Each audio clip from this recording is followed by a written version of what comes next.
여러분, 어떤 인생 살고 싶으세요? 보다 가치 있는 인생 살고 싶지 않으신가요? 조금 덜 먹어도 괜찮으니까. 조금 지위는 높지 않아도 되니까요. 좀 덜 해도 괜찮으니까 정말 의미 있고 가치 있는 인생이었으면 좋겠습니다. 여러분 스스로도 보람 있고 뿌듯할 뿐만 아니라 다른 사람들이 평가할 때, 아, 참 잘 살았어. 정말 의미 있고 가치 있는 인생이었어 라고 말해줄 수 있었으면 좋겠어요. 더 나아가서 하나님께서 그렇게 평가하실 수 있다면 더할 나위 없이 좋은 거죠. 꼭 그런 인생 되셨으면 좋겠습니다. 우리는요, 의미 있고 가치 있는 인생 살고 싶어 해요. 지금은 힘들더라도 수고를 감수하고요. 그렇게까지라도 하면서 가치 있는 인생이길 원합니다. 당장 눈앞에 성적보다는 이 청소년 시기를 지나고 나면 더 의미 있는 삶이었다라고 평가받길 원하는 거예요. 단지 성적에 끌려다니면서 성적을 높이기 위해서 급급한 인생이 아니고요. 이 청소년기, 이 성장기를 지나고 나면 그것은 한때의 추억으로 기억될지 모르지만 진정 가치 있고 의미 있는 시간을 보냈다라고 평가하길 원하는 겁니다. 여러분, 우리에게 주어진 이 시간들을 어떻게 살아가면 될까요? 예수님이 십자가 형벌을 받으셨어요. 그렇게 십자가 형벌로 끝나는 줄로 알았습니다. 침통하고 고요했던 예루살렘이요, 안식 후 첫날 시끄러웠습니다. 죽음으로 끝난 줄 알았던 예수님에 관한 이야기가 다시 회자되기 시작했어요. 흥분에 사로잡히기 시작했습니다. 빈 무덤을 보았던 여자들이 제자들에게 그 사실을 알려주어요. 예수님의 부활 소식은 사람들을 흥분하게 만들었고요, 놀라게 했고요, 또 한편으로는요, 믿지 못하는 사람들도 있었습니다. 11명의 제자들이 모여 있는 자리에 부활하신 예수님이 나타나셨어요. 찾아오신 거죠. 제자들이요, 유령인 줄 알았어요. 깜짝 놀랐습니다. 그러자 예수님께서 제자들을 안심시켜 주는 거예요. 내 손과 발을 보라고 하시는 거죠. 그리고는 나인 줄 좀 알았으면 좋겠어 라고 말씀해 주시는 거예요. 그리고 이렇게 말씀하십니다.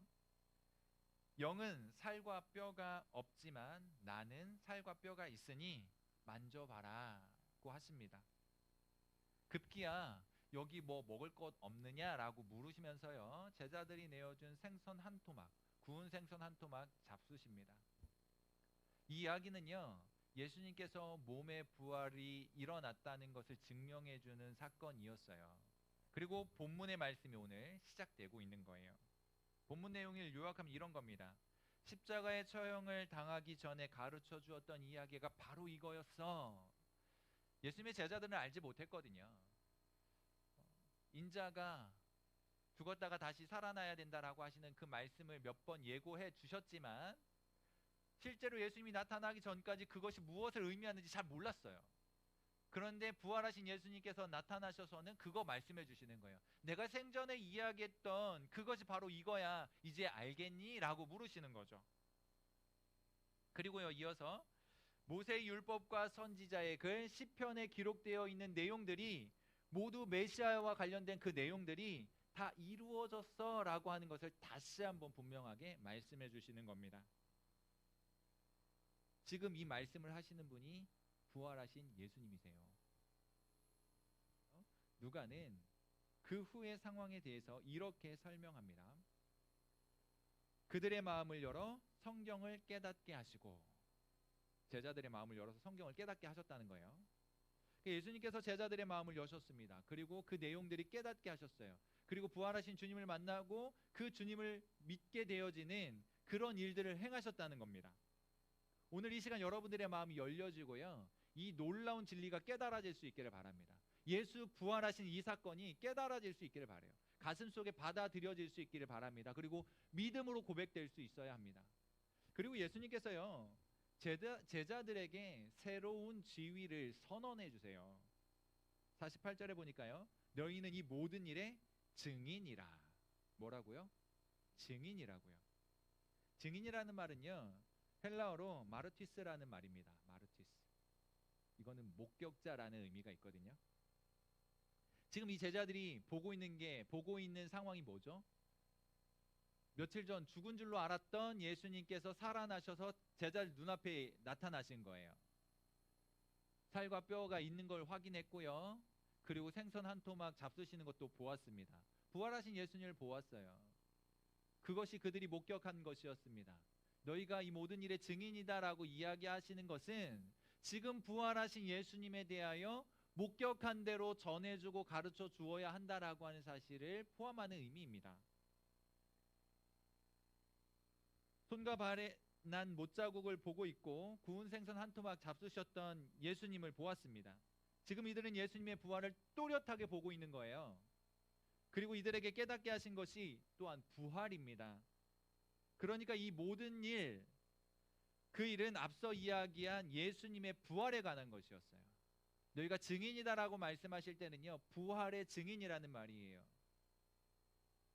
다시 말하면 복음의 증인이라는 것입니다. 지금 예수님께서 너희는 부활의 증인이며 이 복음의 증인이다라고 선언해주고 계신 거예요.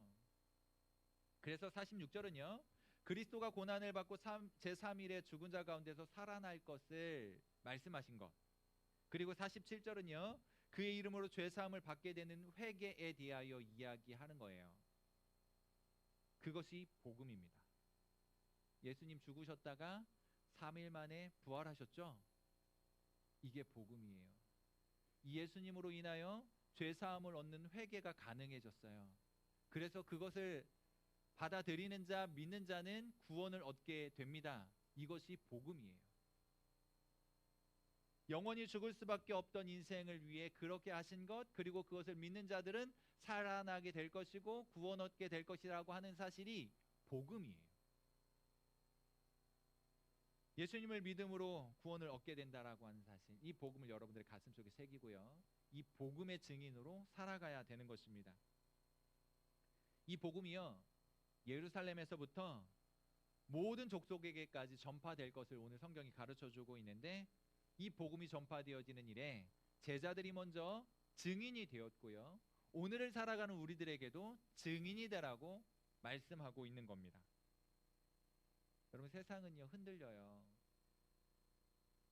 요란한 소리에 흔들리고요, 그럴듯한 사상이나 괜찮아 보이는 논리 때문에 흔들립니다. 눈에 보이는 것들로 인해서 보이지 않는 마음까지 흔들려요. 이렇게 한번 질문해 볼까요? 여러분들에게 가장 중요하게 여겨지고 받아들여지는 것이 성적이잖아요. 공부이고요. 그걸 중요하지 않다고 말할 사람 아무도 없습니다. 예전에 그런 말이 있었어요. 행복은 성적순이 아니다. 동의가 되세요? 네. 청소년 시절에, 학창 시절에 성적은 행복을 가져다주는 요소요 조건일 수 있을지 모르지만 성적 높다고 해서 다 행복한 건 아닙니다. 그렇게 말하는 것이라면 행복이 성적순은 아니다라고 하는 말이 사실이라고 받아들일 수 있겠죠. 지금 무슨 이야기하는 겁니까?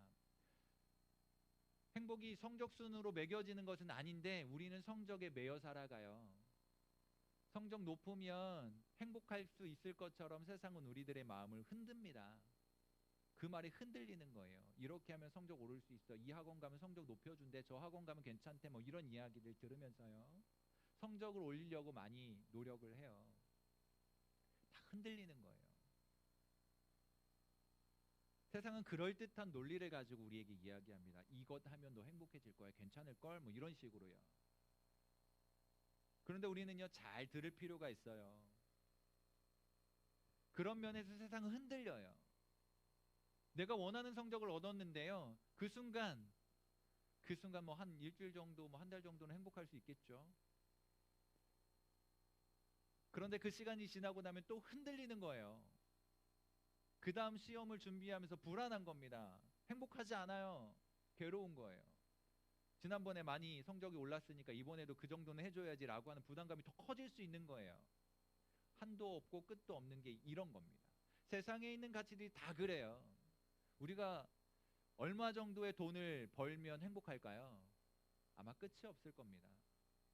내가 원하고 바라는 것들 다 이루어지면 행복할까요? 또 다른 욕망이 생겨날 거예요. 그런 면에서 이 세상에서 그럴듯하게 속삭이고 부추기는 일들은요, 우리의 마음을 흔들어 놓습니다. 진짜 행복을 주지 못할 거면서 흔들어 놓는 거예요. 불안하게 만드는 거죠. 여러분들이 우리가 이것들에 대해서 잘 이해하고 또 잘 받아들일 수 있어야 돼요. 세상은 그런 곳입니다. 세상에서 살아가는 우리들이요, 위태롭게 흔들리는 동안 우리를 또 우리의 마음을 붙잡아 줄 수 있는 것이 복음이에요. 세상은 변하고 흔들리겠지만 복음은 절대로 흔들리지 않습니다. 이 땅에서 어떤 가치와 어떤 평가를 받아도요, 복음은 여러분들을 여러분들로 인정하는 거예요. 이 진리가 여러분들의 가치를 그대로 인정해 주는 거예요. 성적으로 순위를 매기는 게 아닙니다. 내가 가지고 있는 것으로, 내 재능으로 순위를 매기지 않아요. 내 외적인 조건으로 순위를 매기지 않습니다. 복음은요, 여러분들 안에 있는 믿음만으로 평가하는 거예요. 여러분들 안에 이 믿음이 있으면 존귀한 존재라고, 아름다운 존재라고, 예쁜 사람이라고, 훌륭한 사람이라고 그렇게 평가해 주는 거예요. 이것은요, 영원한 하나님 나라에서도 흔들리지 않습니다. 그런데 세상에서는 이게 흔들려요.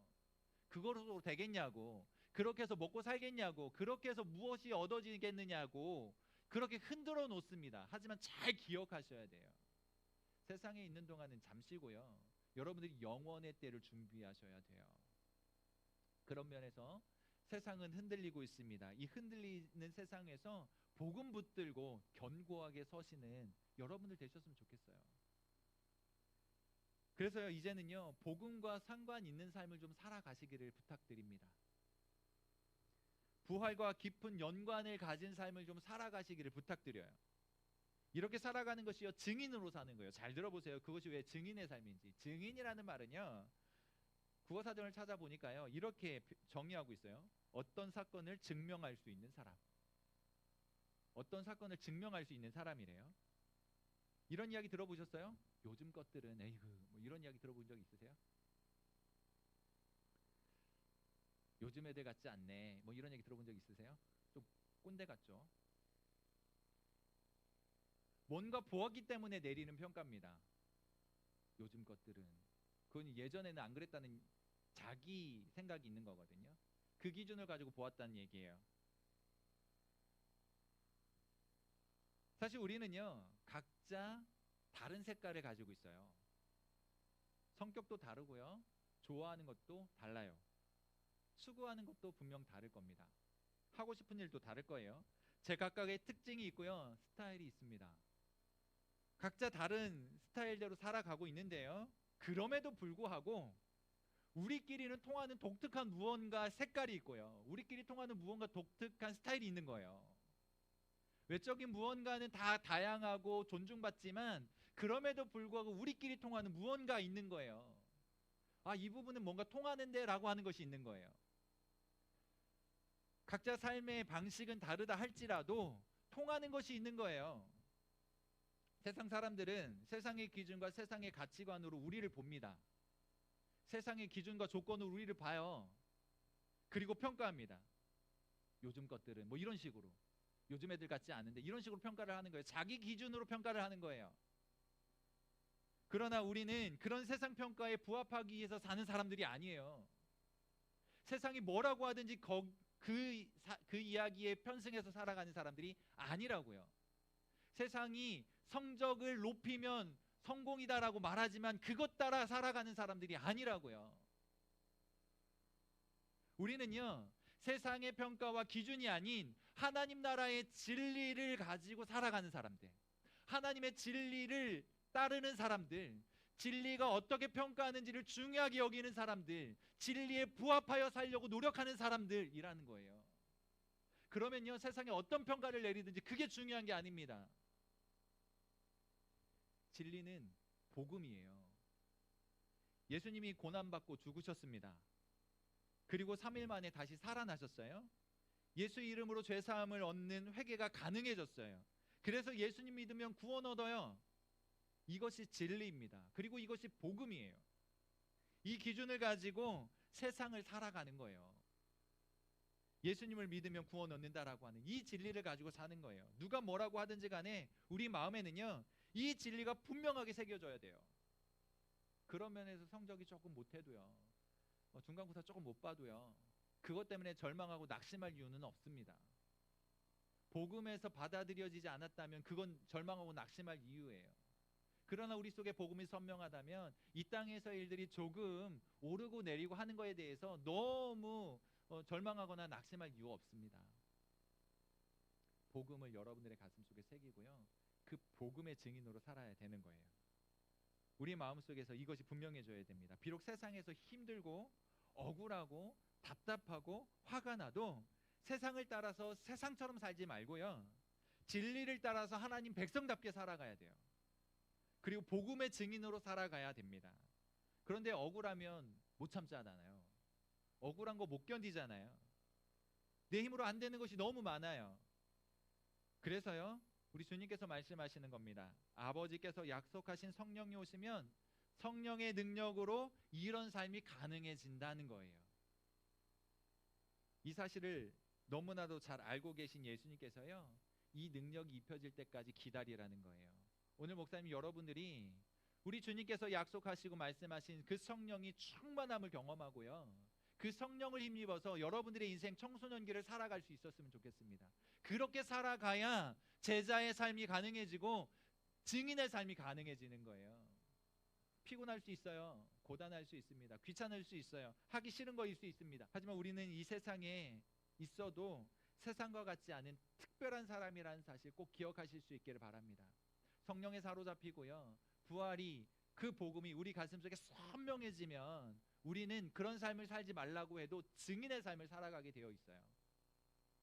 예수 부활을 듣고 배우고 경험한 사람들입니다. 세상에서 자기 신념을 위해서도 생명 아끼지 않잖아요. 여러분들이 가지고 있는 신념 때문에 고집 부려본 적 있으시잖아요. 누가 뭐라고 하든지 핏대 올려면서 싸워본 적 있잖아요. 그래, 그렇다 하더라도 난 이건 절대로 양보할 수 없어 라고 그렇게 생각해 본 적 있잖아요. 진리가 아닌, 복음이 아닌, 영원하지 않은 그런 것들 때문에라도 생명을 걸 수 있다면 여기 영원한 진리가 있습니다. 그 무엇과도 바꿀 수 없는 영원한 가치가 있어요. 하나님 나라에서도 유효한 가치가 있습니다. 그것이 진리고 복음이에요. 그것 때문에 여러분들의 생명을 걸 수 있기를 바라요. 그것 때문에 여러분들의 인생을 걸 수 있기를 바라요. 여러분들이 이 진리 때문에 공부하고요, 이 진리 때문에 친구를 만나고요, 이 진리 때문에 교회를 나오고요, 이 진리 때문에 여러분들의 인생을 펼쳐가야 되는 거예요. 이 진리 때문에 여러분들의 인생에 의미가 있다는 사실을 기억하고 사셔야 되는 거예요. 무언가 특별한 어떤 것을 해서가 아니라 나의 삶의 전반에 흐르고 있는 가치와 의미가 이 진리와 딱 맞물려 있어야 된다는 거죠.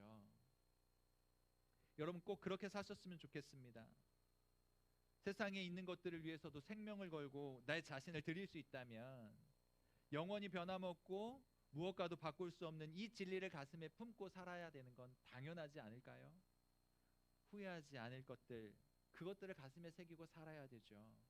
이 복음이, 이 믿음이 여러분들의 삶을 이끌어가는 동력이 될 수 있기를 바라요. 나의 인생은 복음 때문에 살아가는 것이다 고 하는 그런 힘을 얻으실 수 있었으면 좋겠어요. 생명을 걸고서라도 지켜야 하고 무엇과도 바꿀 수 없는 인생의 최고의 가치로 삼을 수 있었으면 좋겠어요. 그러면 여러분은 세상의 그 어떤 방해에도요, 복음의 증인으로 살아가게 될 거예요. 그렇게 사는 것이요, 정말 잘 사는 겁니다. 여러분들이 아침에 교회를 다 왔을 거예요. 오는데 사람들이 혹시 어디 가냐 라고 물었을 때 교회 갑니다. 왜 가니? 피곤할 텐데 좀 쉬지. 왜 가니? 라고 했을 때 그냥요 라고 이야기했다면, 뭐 물론 그런 상황은 아무에게도 안 일어났을 거예요. 아무에게도 안 일어났겠지만 그냥 상상해보자고요. 여러분들 안에 분명한 답이 있어야 된다는 이야기 하고 싶은 겁니다. 예수님이 날 위해 행하신 일들, 그 복음의 증인이기 때문에, 그 복음으로 살아가고 있기 때문에 저는 갑니다 라고 하는 이 분명하고도 선명한 답이 있으셔야 돼요. 그 선명한 답을 가지고 여러분들의 청소년 시절을 살아가셔야 합니다. 그냥 어쩔 수 없이 거쳐가는 기간이 아니고요, 하나님께서 여러분들을 청소년기에 복음을 듣게 하시고 이 땅을 살게 하셨다면 분명한 이유가 있는 거거든요. 그 분명한 이유는 여러분들이 복음의 증인이라고 하는 사실입니다. 이것이 우리 주님께서 말씀하신 이 땅에서의 우리가 감당해야 할 사명이에요. 꼭 이 사실 기억할 수 있었으면 좋겠습니다. 이 땅에 있는 것들은 모두 사라질 것들이에요. 하지만 하나님을 위해서, 영원한 것을 위해서 자신을 드린 시간은 결코 사라지지 않습니다. 하나님을 위하여 여러분들의 모든 것들을 쏟아 놓았다면, 하나님을 위하여 쏟아 놓은 여러분들의 열정은 결코 사라지지 않을 거예요. 그리고 하나님 나라에서도 잊혀지지 않을 것입니다. 복음의 증인으로 살아간 날들은 결코 헛된 날이 아니에요. 잊혀지지 않을 것이니 복음을 위해 살아갑시다. 복음으로 살아갑시다. 그리고 복음의 증인으로 살아갑시다. 그렇게 잘 사는 여러분들 되실 수 있기를 주님의 이름으로 축복합니다.